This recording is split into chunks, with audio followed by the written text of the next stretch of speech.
નમસ્કાર દર્શક મિત્રો, દિલોક સત્તા શોમાં આપનું સ્વાગત છે। શ્રાદ્ધ મહિનો એટલે પિતૃપક્ષ। આ દિવસોમાં પિતૃઓની પસંદગીનું ભોજન તૈયાર કરવામાં આવે છે। આ દિવસોમાં બ્રાહ્મણોને ભોજન કરાવવામાં આવે છે, દાન અને દક્ષિણા પણ આપવામાં આવે છે। એટલું જ નહીં, શ્રાદ્ધ મહિનામાં આપણે શ્રાદ્ધમાં ખાસ કરીને ખોરાકનો એક ભાગ કાગડાને ખવડાવીએ છીએ, જેને આપણે કાગવાસ કહીએ છીએ।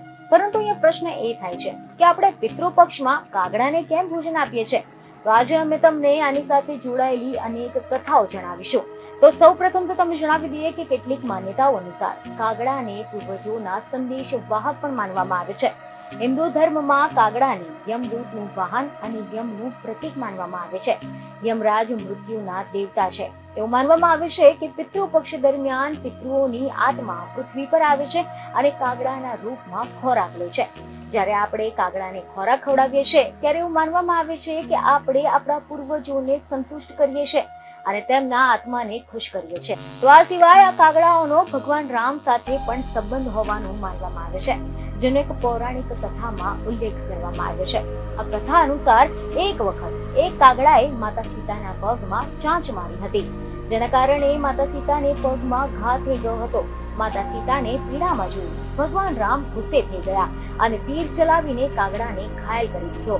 આ પછી જ્યારે કાગડાને પોતાની ભૂલનો અહેસાસ થયો તો તેણે માતા સીતા અને ભગવાન શ્રી રામની માફી માંગી હતી। ભગવાન શ્રી રામે તરત જ કાગડાને માફ કરી દીધો અને વરદાન આપ્યું કે હવે તમારા દ્વારા જ પિતૃઓને મોક્ષ મળશે। અને ત્યારથી પિતૃપક્ષ દરમિયાન કાગડાઓને ખવડાવવાની જે આ પરંપરા છે તે સદીઓથી ચાલતી આવી છે। ખરેખર તો કાગડા એક કુદરતનો સફાઈ સેવક પણ છે। આખું વર્ષ કાગડો માનવ વસ્તીની ગંદકી સાફ કરીને વધેલું ઘટેલું કે પછી એંઠવાડ આરોગીને ગંદકી, કોહવાડ તેમજ સડો અટકાવે છે। મરેલા પશુઓના મૃતદેહને પણ કાગડાઓ પોડીને ખાય છે અને આમ આડકતરી રીતે કાગડાઓ સફાઈનું કામ કરે છે અને પર્યાવરણની જાળવણીમાં મદદરૂપ બને છે।